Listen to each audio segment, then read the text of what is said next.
Good morning बच्चों। इससे पहले हमने रासायनिक अभिक्रिया के बारे में पढ़ा था और रासायनिक समीकरण के बारे में पढ़ा था। अब हमारा अगला टॉपिक है कि रासायनिक समीकरण को संतुलित करने का क्या महत्व है। तो आपने द्रव्यमान संरक्षण का नियम पढ़ा है कक्षा 9 में। तो इस नियम के अनुसार क्या है कि किसी भी रासायनिक अभिक्रिया में द्रव्यमान का ना तो निर्माण होता है और ना ही विनाश होता है। तो इसी प्रकार से किसी भी रासायनिक अभिक्रिया में तत्वों का जो कुल द्रव्यमान है, अभिकारकों का जो द्रव्यमान है वो किसके बराबर होना चाहिए? उत्पाद के तत्वों के द्रव्यमान के बराबर होना चाहिए। इसीलिए रासायनिक जो समीकरण है उसको संतुलित करना क्या है? आवश्यक है। आइए इसको एग्जाम्पल द्वारा समझते हैं कि कैसे हम किसी रासायनिक अभिक्रिया को संतुलित करते हैं। यहाँ पे मैंने एक रिएक्शन लिखी है, देखिए Zn प्लस H2SO4, उससे बन रहा है हमारा ZnSO4 प्लस H2। तो ये अभिक्रिया अगर हम शब्दों में लिखेंगे तो क्या है? जिंक धन सल्फ्यूरिक अम्ल, और ये बन रहा है हमारा जिंक सल्फेट धन हाइड्रोजन। तो रासायनिक समीकरण के रूप में ये अभिक्रिया हमने यहाँ पे लिखी है। अब इस अभिक्रिया को हम कैसे संतुलित करते हैं इसको हम देखेंगे सबसे पहले इसमें तत्व कितने हैं।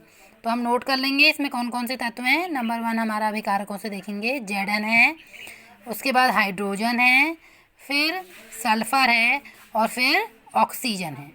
अब हम देखेंगे अभिकारकों में परमाणुओं की संख्या क्या है। जिंक का 1 परमाणु है यहाँ पे, तो इसे हम 1 लिख लेंगे। उसके बाद हाइड्रोजन के 2 परमाणु हैं, इसको 2 लिख लेंगे। सल्फर का 1 परमाणु है, इसे 1 लिखेंगे। ऑक्सीजन के 4 परमाणु हैं, तो लिख लेंगे हम 4। ठीक है।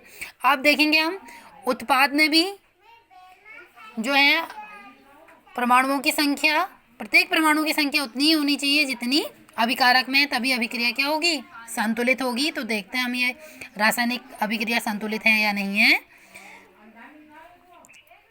उत्पाद में देखें हम जिंक 1 परमाणु है जिंक का, सल्फर का भी 1 परमाणु है, ऑक्सीजन के 4 परमाणु हैं और हाइड्रोजन के 2 परमाणु हैं।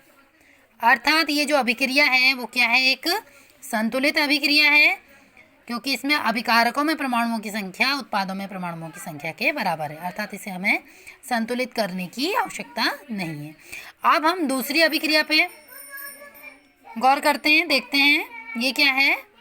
Fe यानी कि iron plus H2O, Fe3O4, iron का ऑक्साइड बन जाएगा और हाइड्रोजन गैस निकलेगी। सबसे पहला तत्व अभिकारक में और उत्पाद में दोनों में क्या है? देखो Fe है। दूसरा तत्व क्या है? अभिकारकों में देखेंगे हम H है, हाइड्रोजन, और अगला तत्व है हमारा ऑक्सीजन। अब हम अभिकारकों में देखेंगे Fe के कितने परमाणु हैं?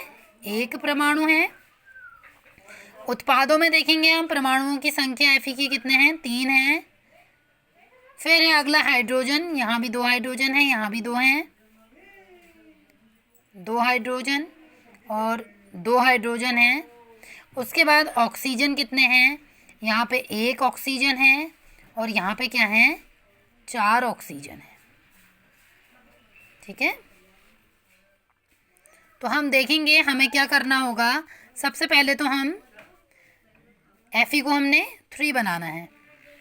तो 3 बनाने के लिए हम क्या करेंगे? इस Fe को यहाँ 3 से मल्टीप्लाई कर देंगे, यहाँ पे 3 आ जाएगा।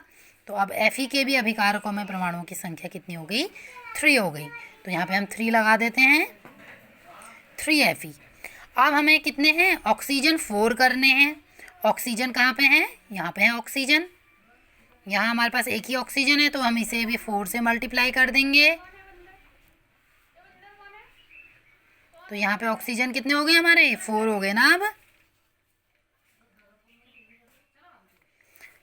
यहाँ पे हम 4 लगा लेंगे H2O के आगे।